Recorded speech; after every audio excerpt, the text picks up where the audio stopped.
Olá, tudo bem? Galera, estamos chegando no final do nosso módulo de gestão industrial. A gente está entrando no último assunto que nós vamos abordar, que é sobre custeio de estoques. Mas antes eu queria te fazer uma pergunta. Você sabe fazer um currículo? Você sabe como fazer um currículo campeão? Um currículo que vai chamar a atenção dos selecionadores, mas de maneira correta? Você sabe como que os selecionadores trabalham? Você sabe como eles selecionam os currículos? Quais são os critérios que os selecionadores adotam na hora de selecionar um currículo? Pois bem, eu quero te convidar para ficar conosco, porque no próximo módulo você vai aprender isso e muito mais. No módulo de RH, você vai aprender como funciona a estrutura de um currículo, quais são as competências necessárias para o mercado de trabalho. Você vai aprender como se comportar numa entrevista de emprego. Você vai aprender também como que o entrevistador enxerga cada ponto da sua carreira. Você vai aprender a como se vender durante uma entrevista. Mas também você vai aprender todos os processos que acontecem dentro do RH de uma empresa. Você vai aprender como que as empresas valorizam as pessoas, como desenvolver um plano de carreira, como desenvolver um projeto de vida alinhado ao seu plano de carreira. Você vai aprender também alguns princípios sobre a parte de departamento pessoal, sobre legislação, porque dessa forma você estará apto a trabalhar como um assistente, como um auxiliar de recursos humanos. Então, fica conosco porque vem muita coisa boa pela frente aí. Beleza? Vai ser um prazer a gente poder trabalhar no módulo de RH. Hoje nós vamos falar um pouco sobre custeio de estoques. Existe um desafio muito grande para todas as empresas, seja ela uma pequena quitanda ou uma indústria gigante, né? E que desafio que a gente vai tratar hoje? Custo. Quanto custa um estoque? Quanto custa um material? Quanto custa a matéria-prima? Ok? E por que isso é um desafio? Porque imagine você que não é verdade que a gente compre sempre o mesmo produto pelo mesmo preço. Os preços oscilam. Ainda mais em economias como a nossa, que em sua história recente sofreu com a inflação.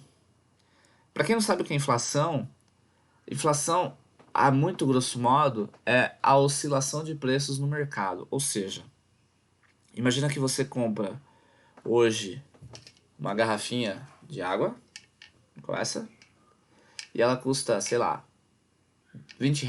Nem sei quanto custa isso aqui, mas custa R$ 20.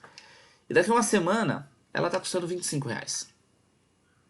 Isso é uma oscilação de preço. Aí dali, um mês, ela tá custando R$ 30, né?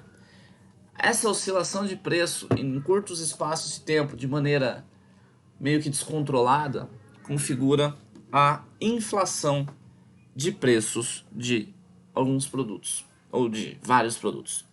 Sabendo que os preços inflam, eles aumentam ou diminuem, se torna muito difícil para a indústria fazer um controle adequado do custo do seu material. E por que é muito importante fazer um controle adequado do custo do material? É muito importante porque se você não souber quanto você pagou por um material, você não vai saber por quanto vender esse material. E aí o que vai acontecer é que você vai se esforçar para ter um material vendido a um preço razoável de acordo com o mercado. Mas você não vai saber se você está tendo lucro real sobre esse material, porque você não sabe quanto você pagou. Eu sei que vocês devem estar pensando agora, mas professor, isso qualquer idiota sabe. Se você compra uma caneta e paga R$ 10 numa caneta, você sabe, você pagou R$ 10 numa caneta. Sim, eu concordo, mas eu queria perguntar para vocês o seguinte sentido. Imaginem que, ó, nós temos aqui a mesma caneta, só muda a cor, mas faz de conta que é a mesma cor. Imagina que eu comprei essa caneta, eu paguei R$ 10. Depois de um tempo, eu comprei essa caneta e eu paguei R$ 20. E depois de um tempo eu comprei essa caneta e paguei R$ 30.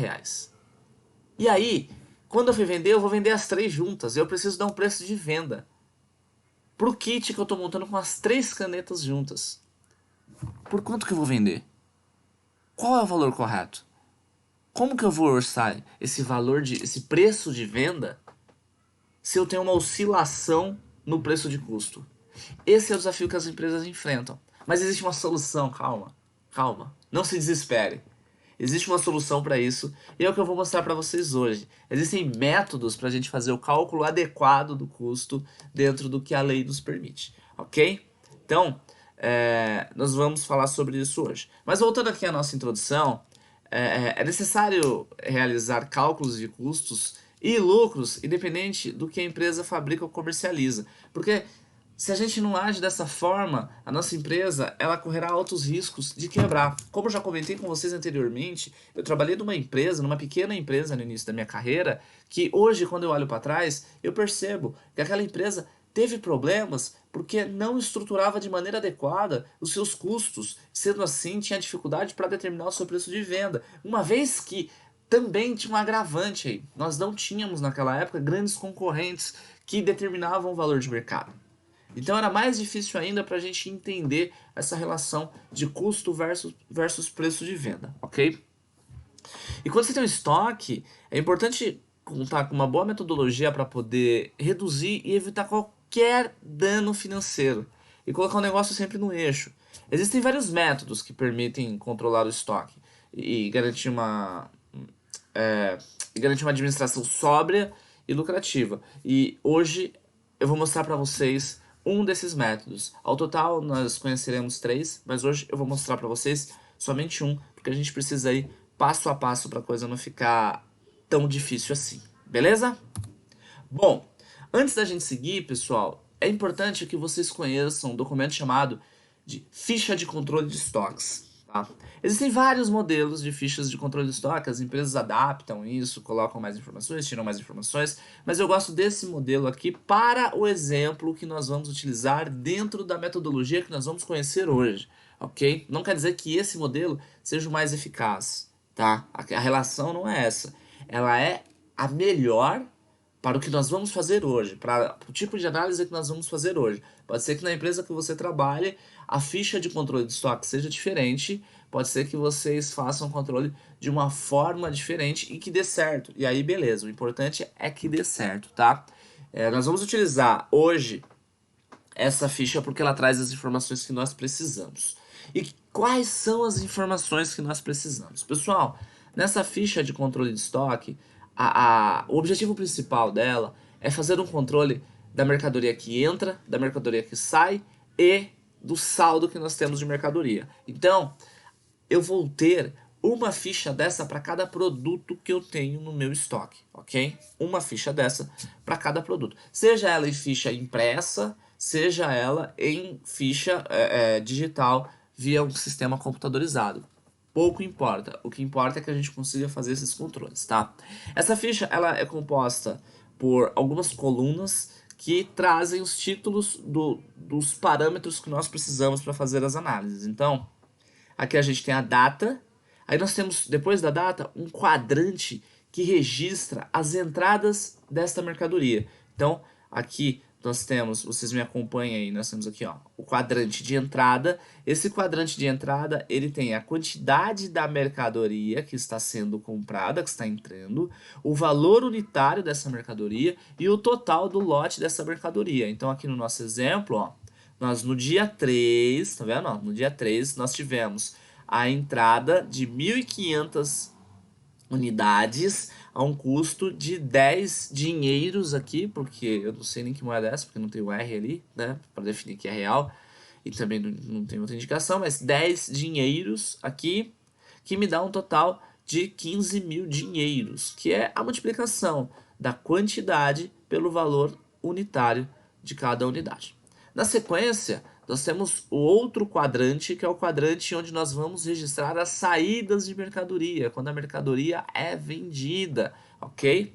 A exemplo aqui, nós temos no dia 12 a saída de 1.500 unidades a um custo de 11,5 dinheiros, ok? A um custo de 11,5 dinheiros, que me deu um total de 16.875 dinheiros, ok? Que é a multiplicação da quantidade pelo valor unitário. Na sequência, nós temos o quadrante de saldo, é quanto fica, né? Quanto fica depois das operações, sejam operações de entrada ou sejam operações de saídas, ok? E aí da mesma forma, eu tenho aqui quantidade, valor unitário e valor total. A exemplo, no dia 3, olha, eu tive a entrada, né, da minha mercadoria, não tive nenhuma saída, então ao final do dia eu encerrei com um saldo de 1.500 unidades a 10 dinheiros por unidade, com um total de 15.000 dinheiros aí, ok? Então basicamente essa é a ficha, tá? A gente eu já vou explicar como é que estrutura, como é que monta, mas a ficha, o que vocês precisam entender agora é isso, que esta é a nossa ficha, onde eu tenho data de entrada, quadrante de entrada com quantidade de unidade e valor total, quadrante de saída com quantidade de unidade e valor total, e quadrante de saldo com quantidade de unidade e valor total. Nós precisamos somente disso para desenvolver a nossa análise de hoje, ok?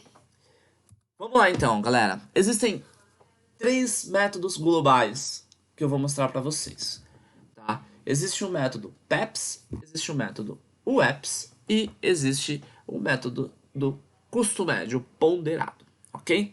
Hoje nós vamos falar do método PEPS. E o que significa o método PEPS? O método PEPS significa primeiro a entrar, primeiro a sair.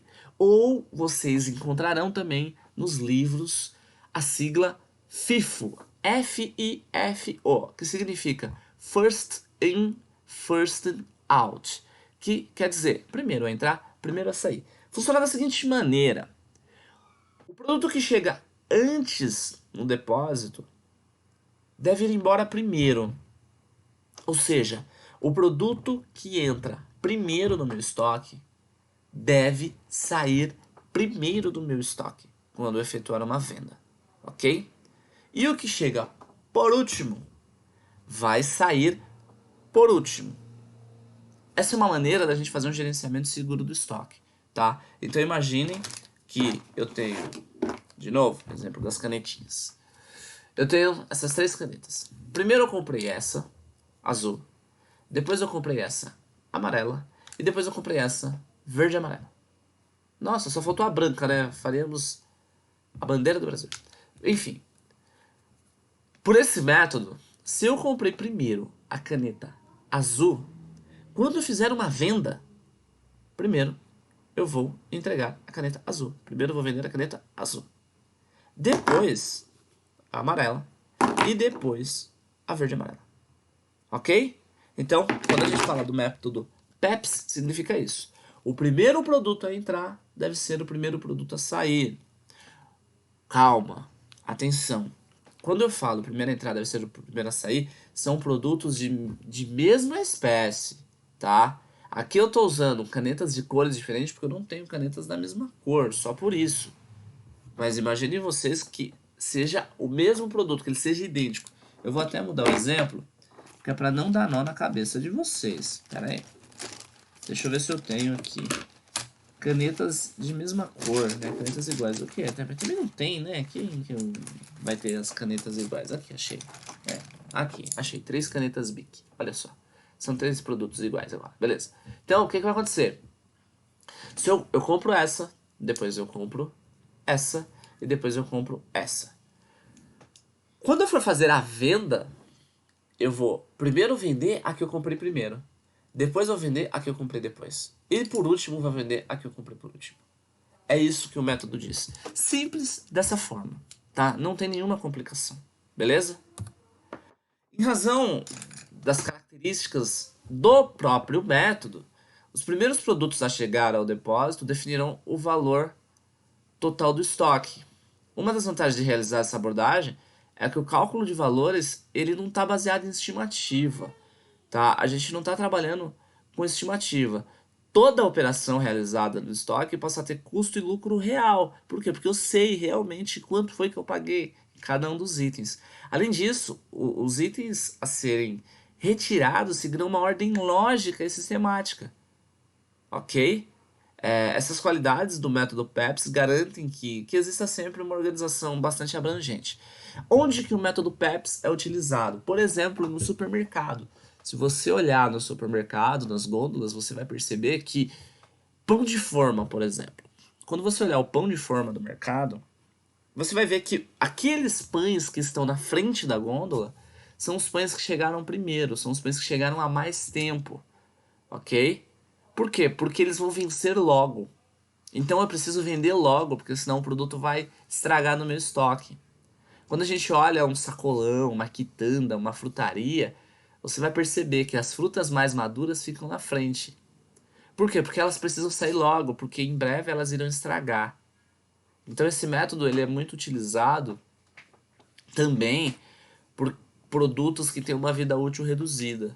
Quando você vai ao açougue, se você tiver tempo de conversar com o açougueiro, ele vai te explicar que é feito dessa forma também no açougue. A carne que chega primeiro é a que é vendida primeiro. A carne que chega por último é vendida por último. Na padaria acontece da mesma forma. Se você chega na padaria às 10 da manhã, você vai ver que o pão que está lá para ser vendido é o que foi produzido primeiro.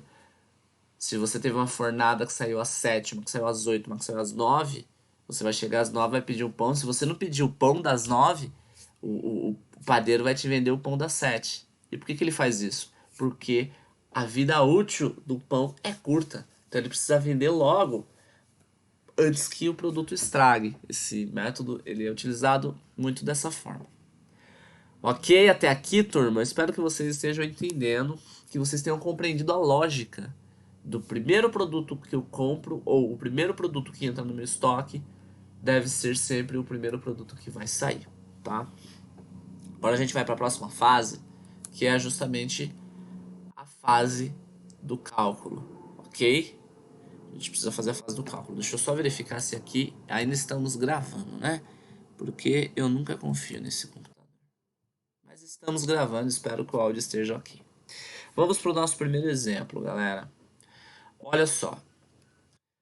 Imagine que nós temos um estoque inicial no dia 1º de setembro, composto de 30 unidades de potes. Eu escrevi postes, me perdoe. De potes.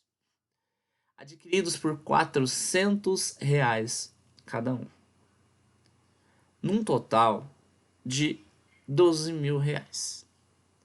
E no mês ocorre... Nossa, eu coloquei ocorrer, né? Tá errado. E no mês ocorre a seguinte movimentação.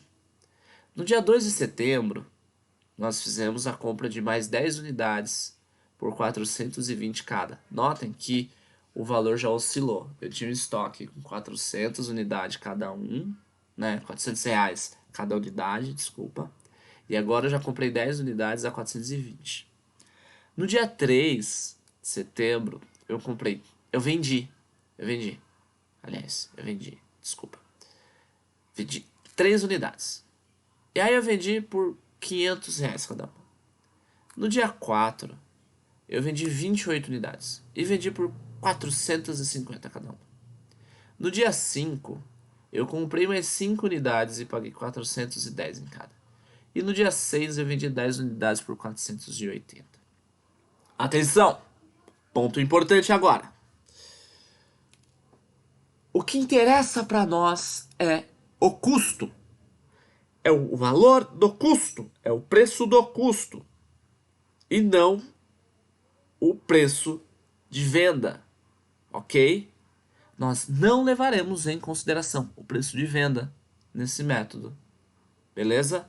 Não precisamos do preço de venda. Aqui, nos dias de venda, existe um preço de venda que é só para confundir a sua cabeça, viu? É só para confundir, isso é pegadinha. Nós não precisamos para agora, para essa tabela, para essa ficha, para esse método, nós não precisamos do preço de venda. Nós vamos trabalhar com preço de custo. Vamos para a tabela. Notem aqui, ó. Então, ó, estoque inicial no dia 1º de setembro, composto de 30 unidades. Olha só, 1º de setembro, eu não tive entrada de mercadoria e eu não tive saída de mercadoria. Então, o meu saldo vai permanecer de acordo com o estoque que eu tinha antes. O estoque que eu tinha antes, como diz o enunciado do nosso exemplo, é de 30 unidades a 400 cada uma. E cá está registrado, ó, saldo, quantidade, 30, valor unitário, 400. Professor, de onde você tirou esses 400? Daqui, cidadão. Olha aqui, ó. Olha aqui, ó, tá falando aqui, ó, 400 cada um. De um total de 12 mil. Professor, como é que chegou nesses 12 mil? Eu somente multipliquei 30 unidades por 400 reais cada uma. Cheguei no total de 12 mil dinheiros aí. Beleza? No dia 2, o que aconteceu? Nós compramos 10 unidades e pagamos 420 reais por cada unidade. Então, se nós compramos, é uma operação de entrada. Se é uma operação de entrada, eu devo registrar no quadrante de entradas, certo? Então, eu venho aqui, ó, no dia 2 de setembro, eu coloco a data. Muita atenção, você sempre deve colocar a data, ok? Eu coloco a data. Cadê o mouse? Aqui. Coloco a data. Registro a quantidade, ó, 10 unidades, porque é o que está escrito aqui em cima no enunciado, ó, 10 unidades, pelo valor unitário de 420. Eu não inventei esse valor, ele está aqui, ó. Beleza? E aí eu multiplico 10 por 420, 4.200. Agora vem o pulo do gato. O dia encerrou. O dia 2 encerrou. E nós não fizemos nenhuma venda. Como é que eu vou registrar esse saldo? Atenção! Eu não posso somar as quantidades. Por mais que seja do mesmo produto, eu não posso somar. Eu tinha 30 a 400, que dá um total de 12 mil. Eu mantenho. Porque lá é do dia anterior. Como eu não vendi, ela ainda está lá. E agora entrou para o meu estoque mais 10 a 420, que dá 4.200. Notem que estão, ó, na mesma linha, ó, na linha do dia 2, tá vendo? Terminei o meu dia 2 com 30 unidades a 400 e com 10 unidades a 420. Eu tenho sim 40 unidades, mas 30 delas pertencem a um lote e 10 pertencem a outro lote. Eu não posso misturá-las, ok? Eu não posso misturá-las. No dia 3 nós fizemos a primeira venda, aê, beleza, de 3 unidades a 500 cada. Aí é o pulo do gato, eu vendi 3 unidades, quadrante de saída, porque é material que está saindo. Então, ó, data, dia 3, quantidade, 3 unidades. Qual é o valor unitário? O valor unitário que eu vou colocar é de 500?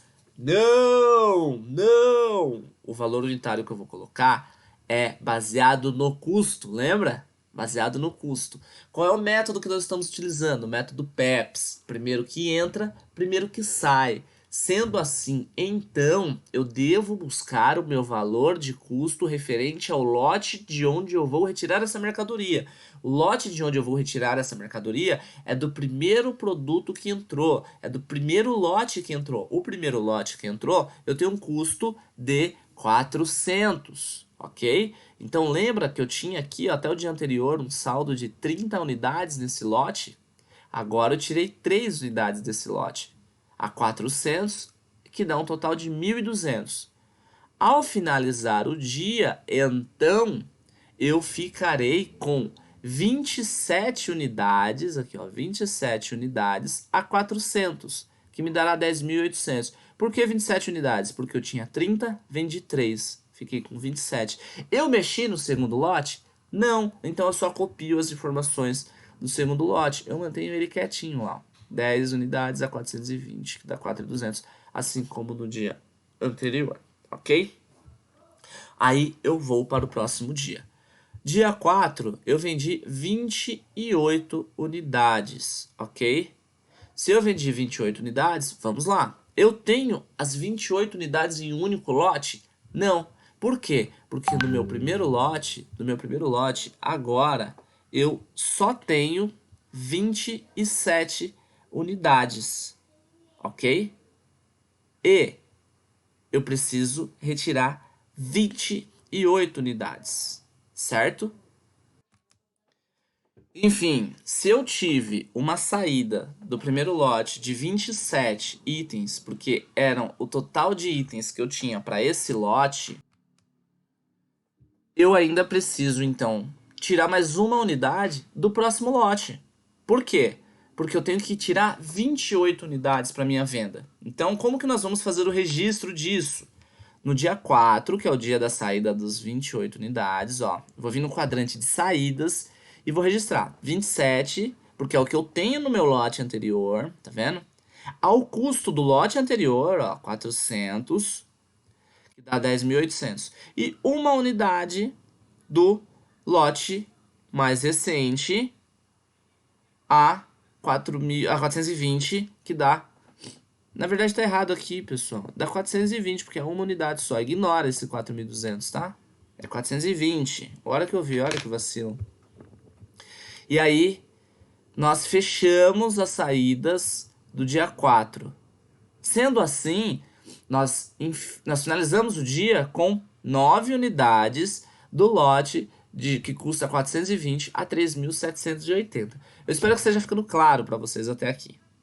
Na sequência, nós vamos para o próximo dia. No dia 5, qual que é a movimentação? Nós temos a compra de 5 unidades por 410 reais cada. Venho aqui, ó, no meu quadrante de entrada, coloco a quantidade, né, que são as 5 unidades, coloco o valor de 410, então 5 vezes 410, total de 2.050. E faço o registro aqui na frente, ó. Eu tinha os 9 do lote anterior, agora eu tenho a entrada de mais 5 desse lote a 410, que dá os 2.050, ok? E aí fica registrado bonitinho os dois lotes que eu tenho agora. Vamos para o próximo dia. Dia 6, eu tenho a venda de 10 unidades. E aí, para vender as 10 unidades, ó, tiro o que eu tenho do primeiro lote. Meu primeiro lote só tenho 9, então eu registro as 9 saídas aqui. E aí ainda falta tirar uma unidade. Venho aqui e tiro do segundo lote uma unidade a 410. E eu encerro o dia com 4 unidades a 410, que vai me dar os 1.640. E assim a gente vai seguir pelo mês inteiro até finalizar o mês. Quando eu finalizar o mês no dia 31, eu tenho o meu estoque encerrado daquele mês. E ao iniciar o próximo mês, eu inicio da forma como nós iniciamos aqui, ó, no dia 1º, com o saldo que vem do mês anterior. Ok? Espero que tenha ficado claro para vocês, galera. Bom, pessoal, voltei aqui para a tela grande porque eu queria falar para vocês o seguinte. Nós estamos agora nesse último momento do nosso módulo e eu fiz um combinado na nossa última aula ao vivo de que funcionaria da seguinte maneira, que eu quero compartilhar com vocês agora, tá? Nós temos a aula de hoje, e essa aula vai pro ar provavelmente no dia 3, onde eu estou mostrando para vocês a matéria. Daqui a pouco a gente vai voltar lá na matéria e eu vou deixar um exercício para vocês resolverem, tá? Vocês vão resolver esse exercício e quando for na próxima quinta-feira, que se eu não me engano é dia 10, próxima quinta-feira, pessoal, tá aqui, ó, dia 9, próxima quinta-feira, dia 9, a gente vai fazer uma aula ao vivo. Então anota aí na sua agenda. Dia 9, nós vamos fazer uma aula ao vivo, tá? Para resolver o exercício que eu vou passar para vocês agora e para a gente tirar todas as dúvidas. As pessoas que estão participando da aula ao vivo estão gostando bastante. E por que elas estão gostando? Porque elas estão tendo a oportunidade de tirar todas as dúvidas. Então seria muito importante que você pudesse participar conosco no dia 9. A nossa aula será às 18h30, tá? Então, dia 9, às 18h30, será a nossa aula ao vivo. Beleza? Depois, lá no dia 17, que é da semana seguinte, aqui, ó, nós vamos ter o lançamento da aula gravada, que é onde eu vou explicar para vocês o outro método. Beleza? Quando nós voltarmos no dia 23, a gente vai fazer a correção desse novo método, tá? E aí, vocês também vão tirar as dúvidas e vai ficar tudo certo, beleza? E aí, quando for na sequência, na aula seguinte, a gente vai fazer a revisão da nossa matéria, no dia 31, tá? Então, no dia 31, aula gravada novamente, com a revisão da matéria de gestão industrial. Porque a partir do dia 31 vai ficar liberado para vocês a avaliação do módulo, ok? Então, é muito importante que você acompanhe essa agenda. Na semana passada eu mostrei a agenda para vocês, mas eu acho que eu me confundi com algumas datas, por isso que eu estou agora revisando, tá? Então, para não ficar nenhuma dúvida, eu vou inclusive já anotar aqui, ó, na minha agenda, ó, 9 de julho, então, 9 de julho, semana que vem aí, quinta-feira da semana que vem, agora eu não acho uma caneta. Anotem na agenda de vocês também, tá? 9 de julho, nós teremos aula ao vivo, tá? Às 18h30. Depois, no dia 17, lançamento da aula gravada, que é a próxima matéria. E no dia 23... Opa, pessoal! Ainda bem que eu tô verificando aqui, galera. No dia 23 a gente não pode ter aula ao vivo, turma. Porque no dia 23 eu tenho uma palestra que eu vou fazer num congresso. Agora que eu tô vendo aqui, galera. Dia 23 eu tenho uma palestra. Então esqueçam a data do dia 23. Nós não teremos aula ao vivo no dia 23, tá? Não consigo ter aula ao vivo no dia 23. Eu vou me organizar e aí eu aviso pra vocês como que a gente faz. Mas se eu não conseguir fazer na semana do dia 23 a aula ao vivo, eu lanço aula gravada para vocês.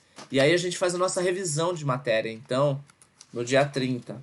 Isso, vamos deixar já combinado. Ó, no dia 30, a gente vai fazer a nossa aula ao vivo. Aí eu me comprometo com vocês, que eu tiro todas as dúvidas da matéria. E também a gente faz a revisão completa, a gente faz a revisão juntos. No dia 30, às 18h30, ok? Então, ó, dia 30, às 18h30, a nossa aula ao vivo, tá? Essas informações estarão aqui também na descrição do vídeo e no nosso grupo. Inclusive, se você não faz parte do nosso grupo, clica no link para acessar o nosso grupo do WhatsApp ou me manda um WhatsApp lá no privado, tá? Me manda lá no... Meu número é 982602139. Me manda um WhatsApp que eu vou incluir você no nosso grupo, tá? Mas o link tá aqui embaixo, você vai clicar e você vai acessar o nosso grupo, beleza?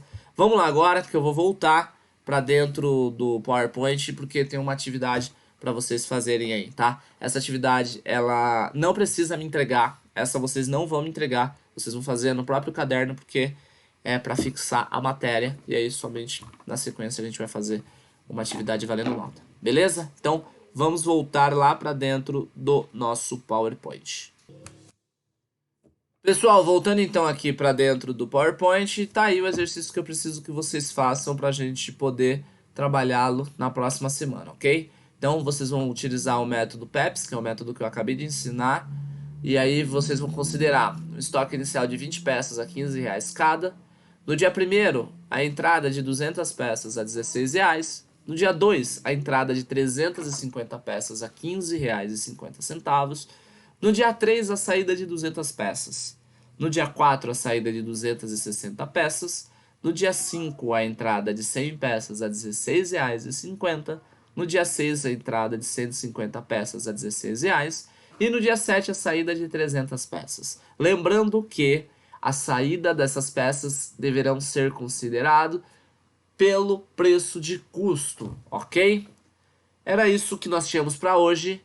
Desejo a vocês uma ótima semana, uma boa aula. Pratiquem, se cuidem, fiquem com Deus. Valeu, turma. Tchau e até a próxima. Fui!